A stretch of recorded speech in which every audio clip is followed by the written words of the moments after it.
દિવાલોની કહાની એકમ નંબર 10 વિષય પર્યાવરણ અને ધોરણ 5 જોઈએ સ્વઅધ્યયન પોથી સોલ્યુશન માર્ગદર્શન।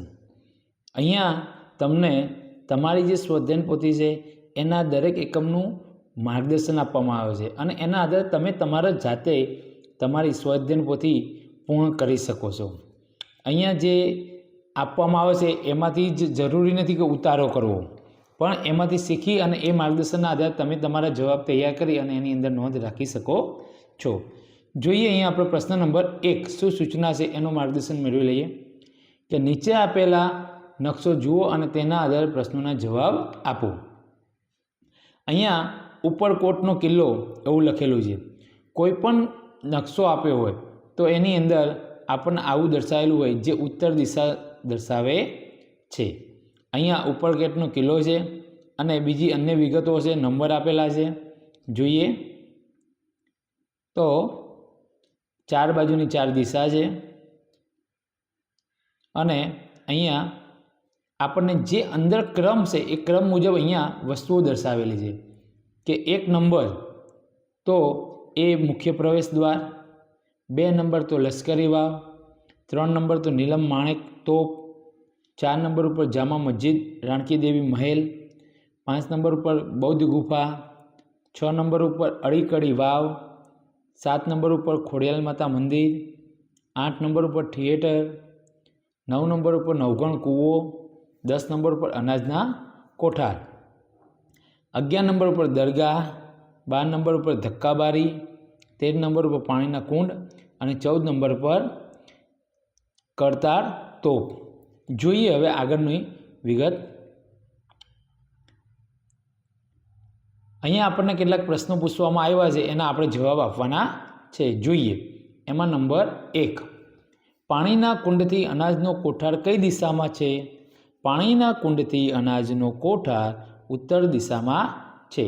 આ જવાબ તમે નકશો જોયા પછી એની અંદરથી સરળતાથી આપી શકો છો। નંબર 2 બૌદ્ધ ગુફાથી અડીકડી વાવ કઈ દિશામાં છે? બૌદ્ધ ગુફાથી અડીકડી વાવ પૂર્વ દિશામાં છે। નંબર 3 ઉપરકોટના મુખ્ય દરવાજાથી રાણક દેવી મહેલ જવા કઈ દિશામાં જવું પડશે? ઉત્તર દિશામાં જવું પડે। નંબર 4 મુખ્ય પ્રવેશ દ્વારથી નીલમ માણેક તોપ અને બૌદ્ધ ગુફા બંનેમાંથી કયું સ્થળ નજીક છે? નીલમ માણેક તોપ નજીક છે। નંબર 5 ઉપરકોટના કિલ્લાની જેમ તમે જોયેલ કે જાણતા હોય તેવા કોઈ કિલ્લાનું નામ લખો। તો અહીંયા દીવનો કિલ્લો અમે લખ્યો છે, તમે પણ એ લખી શકો છો એ પ્રમાણે જે જોયા હોય તે। આગળ નંબર 6 નંબર 6 ની અંદર કે ઉપરકોટના કિલ્લામાં પાણી માટે શું વ્યવસ્થા છે? તો તમામ પાણીના કુંડ, નવઘણ કૂવો, અડીકડી વાવ। નંબર 7 ની અંદર એવું કીધું ઉપરકોટના કિલ્લામાં કયું સ્થાપત્ય ઉત્તર દિશા તરફ આવેલું નથી? કરતાર તોપ। આગળ નંબર 8 કરતાર તોપથી સૌથી વધુ દૂર શું છે? તો થિયેટર। આગળ જોઈએ નંબર 9 ની અંદર થિયેટરની સૌથી નજીક પાણી મેળવવા માટેની કઈ વ્યવસ્થા છે? જવાબ એ અડીકડી વાવ। નંબર 10 ઉપરકોટના કિલ્લામાં નીચે આપેલા જૂથમાંથી કયા જૂથની તોપ જોવા મળશે? નંબર 10માં જવાબ બી નીલમ તોપ, માણેક તોપ અને કરતાર તોપ। આગળ પ્રશ્ન નંબર 2 ની અંદર અહીંયા આપણને સૂચના આપવામાં આવી છે કે નીચેના ચિત્રો જોઈ તેના વિશે લખો। અહીંયા આપણને ચિત્ર આપેલું છે, આ ચિત્રને નિહાળવાનું છે અને એના આધારે ચિત્રના આધારે આપણે અહીંયા એની નોંધ આપવાની છે। જોઈએ આપણે પહેલું ચિત્ર, તો જે પહેલું ચિત્ર છે એ છે નીલમ માણેક તોપ। એની વિશેષતાની વાત કરીએ તો ઉપરકોટના કિલ્લામાં રહેલી પ્રાચીન તોપ છે, યુદ્ધ સમયે શત્રુઓની રક્ષણ માટે વપરાતી હતી આ તોપો ઐતિહાસિક વારસો છે. આગળનું જે ચિત્ર છે એ અનાજના ભંડારોનું છે. અનાજના કોઠાર વિશેષતા. ઉપરકોટના કિલ્લામાં પ્રાચીન સમયમાં અનાજના કોઠારમાં અનાજનો સંગ્રહ કરવામાં આવતો હતો, જેનો જરૂરિયાત મુજબ લોકો ઉપયોગ કરતા હતા. આગળ જોઈએ, આગળનું જે ચિત્ર છે એમાં આપણને અહીંયા અડીકડી વાવ દર્શાવવામાં આવી છે. વિશેષતા. આ પ્રાચીન પાણી સંગ્રહ કરવા માટેની વાવ છે. તેમાં પગથિયા દ્વારા નીચે ઉતરી શકાય છે. પાણીની અછત સમયે તેમાંથી પાણી મેળવી શકાતું હતું. આગળ જે છે એ છે કરતાળ તોપ. આ જે છે એ કરતાળ તોપ. તો એની વિશેષતાની વાત કરીએ. આ મોટી અને ભારે તોપ છે. કિલ્લાની દિવાલ પર રાખવામાં આવતી દુશ્મનો પર હુમલો કરવા માટે ઉપયોગમાં કરવામાં આવતો હતો. આગળ જોઈએ તો અહીંયા આપણને બૌદ્ધ ગુફા આપેલી છે. શું છે?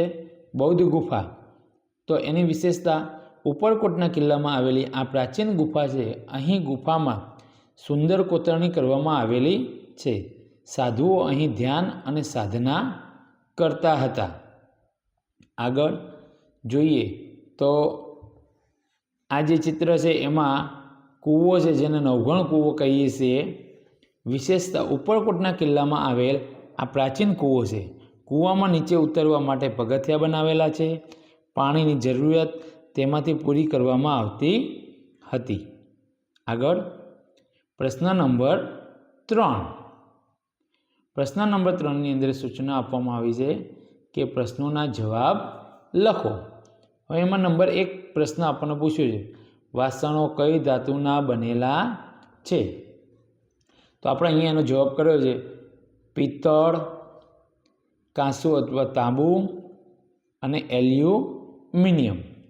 આગળનો પ્રશ્ન જોઈએ તો એમાં નંબર 2, તમારા ઘરે કઈ કઈ ધાતુના બનેલા વાસણો છે?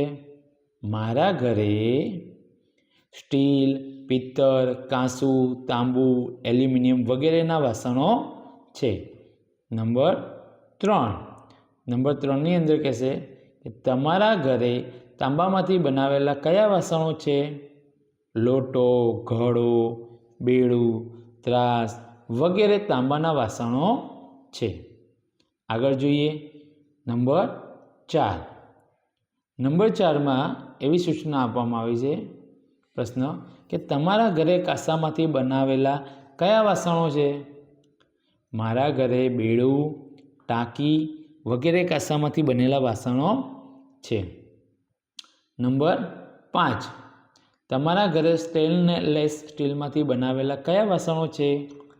થાળી, વાટકી, તપેલી, ચમચી, પ્યાલો, ચમચા, કથરોટ, બરણી વગેરે. આગળ છે નંબર 6. નંબર 6ની અંદર કહેશે તમારા ઘરે એલ્યુમિનિયમમાંથી બનાવેલા કયા વાસણો છે? ડબ્બાઓ, તપેલીઓ, કુકર, કેટલી વગેરે. નંબર 7, તમારા ઘરે માટીમાંથી બનાવેલા કયા વાસણો છે? ઘડો, માટલી, તાવડી વગેરે. નંબર 8, તમારા ઘરે કાચમાંથી બનાવેલા કયા વાસણો છે? કપ, રકાબી, ગ્લાસ વગેરે. નંબર 9. નંબર 9ની અંદર કહેશે કે લોકો અલગ અલગ ધાતુના વાસણો કેમ વાપરતા હશે? ધાતુઓનો ગુણધર્મો આપણા સ્વાસ્થ્ય માટે ફાયદાકારક છે તેથી. નંબર 10, શું તમારા ઘરે પ્લાસ્ટિકના વાસણોનો ઉપયોગ થાય છે? ક્યાં ક્યાં? ના, મારા ઘરે પ્લાસ્ટિકના વાસણોનો ઉપયોગ થતો નથી. જો તમારા ઘરમાં થતો હોય તો તમે અહીંયા લખી શકો છો. બરાબર. આગળ જોઈએ પ્રશ્ન નંબર 4. પ્રશ્ન નંબર 4ની અંદર આપણને અહીંયા એક સૂચના આપી છે કે આ સગવડ ઘરમાં શા માટે હોય છે એવો આપણો પ્રશ્ન પૂછ્યો છે. અહીંયા 2 સગવડ આપેલી છે. આ જે સગવડ છે એ છે બારી અને જે બીજી સગવડ છે એ છે ઘરમાં રાખવામાં આવતી ચીમની. તો કેમ રાખવામાં આવે છે, શા માટે, એનો જવાબ છે જોઈએ આપણે. તો નંબર 1 આપણે વાત કરીએ બારી. બારી ઘરમાં હવા અને પ્રકાશની અવરજવર માટે બનાવવામાં આવે છે. તેના લીધે ઘરમાં વાતાવરણ ઠંડુ જળવાઈ રહે છે. બહારના દ્રશ્ય જોવા માટે ઉપયોગી થાય છે. હવે વાત કરીએ નંબર 2 ચીમની. ચીમની ચૂલામાં ઉત્પન્ન થતો ધુમાડો બહાર કાઢવા માટે આ ચીમનીનો ઉપયોગ કરવામાં આવે છે. જૂના મકાનોમાં આ ચીમનીનો ઉપયોગ થતો હતો. આગળ પ્રશ્ન નંબર 5. પ્રશ્ન નંબર 5ની અંદર સૂચના આપી છે. ગુજરાતમાં આવેલા સંગ્રહાલયોના નામ અને તે કયા જિલ્લામાં આવેલા છે તે લખો. અહીંયા આપણે લખીએ અને જોઈએ તો એમાં number 1 Sardar Patel Smriti museum Ahmedabad. Number 2 Shivaji Bagh સંગ્રહાલય Vadodara. Number 3 Watson museum Rajkot. Number 4 Gandhi Smriti museum Bhavnagar. અને નંબર 5 દરબાર હોલ મ્યુઝિયમ જે જૂનાગઢમાં આવેલો છે. આગળ જોઈએ પ્રશ્ન નંબર 6. પ્રશ્ન નંબર 6ની અંદર સૂચના આપવામાં આવી છે. જો તમે તમારું મ્યુઝિયમ બનાવશો તો તેમાં કઈ કઈ વસ્તુઓનો સંગ્રહ કરશો. આપણે મ્યુઝિયમ બનાવીએ તો કઈ કઈ વસ્તુનો સંગ્રહ કરીએ એના માટેની વાત છે. જોઈએ તો એમાં તમે જે રાખવાની ઈચ્છા ધરાવતો એ લખી શકાય છે. હથિયારો, વસ્ત્રો, માટીના વાસણો, સંગીતના સાધનો, સિક્કાઓ, ચિત્રો, પ્રાચીન સાધનો, આભૂષણો, જૂના પુસ્તકો. અને આ જે 2 જગ્યા છે તમે તમારી રીતે બીજા 2 વસ્તુ ઉમેરવાની છે. આગળ જોઈએ પ્રશ્ન નંબર 7. પ્રશ્ન નંબર 7ની અંદર સૂચના આપવામાં આવી છે કે નીચેના વર્તન યોગ્ય છે કે અયોગ્ય તે જણાવો. એમાં જોઈએ નંબર 1 કોઈ અમદાવાદમાં આવેલો ભદ્રનો કિલ્લો જોવા જાય છે તે ત્યાંથી ઈંટ પોતાની સાથે લાવે છે. અયોગ્ય છે. નંબર 2 મ્યુઝિયમમાં રહેલી વસ્તુને સતીશ દૂરથી જુએ છે. યોગ્ય છે. નંબર 3 જયેશ રાણીની વાવ જોતી વખતે વારંવાર મૂર્તિઓને હાથ અડાડે છે. અયોગ્ય છે. નંબર 4 સાયરા નીલમ તોપ પર ચડીને ફોટો પડાવે છે. જે અયોગ્ય છે. આગળ જોઈએ પ્રશ્ન નંબર 8. પ્રશ્ન નંબર 8ની અંદર નીચેના સ્થાપત્યોના નામ લખો અને તેની વિશેષતા વિશે જાણવાનું છે. તો પહેલું જે સ્થાપત્ય છે એની અંદર સીદી સૈયદની જાળી છે. નંબર 2 ઝૂલતા મિનારા. અને નંબર 3 રાણીની વાવ. અને આના વિશેની તમારે વિશેષ માહિતી શિક્ષક પાસેથી મેળવવાની છે. આગળ જોઈએ પ્રશ્ન નંબર 9. પ્રશ્ન નંબર 9ની અંદર સૂચના આપવામાં આવી છે કે વિધાનો ખરા છે કે ખોટા તે દર્શાવો. એમાં આપણે જોઈએ નંબર 1 સંગ્રહાલયમાં જૂના સમયના સિક્કા વસ્તુઓનો સંગ્રહ થયેલો હોય છે. સાચું. નંબર 2 કાંસાના વાસણો કરતાં સ્ટેનલેસ સ્ટીલના વાસણો મોંઘા હોય છે. ખોટું. અમદાવાદમાં ભદ્રનો કિલ્લો આવેલો છે. સાચું. સ્થાપત્યોની જાળવણી કરવી આપણા સૌની ફરજ છે. સાચું. ઘરની બનાવટમાં હવા ઉજાસની પૂરતી સગવડ હોવી જોઈએ. સાચું. તો અહીંયા આપણું આ એકમનું સ્વ અધ્યયન પોથીનું સોલ્યુશન પૂર્ણ થાય છે.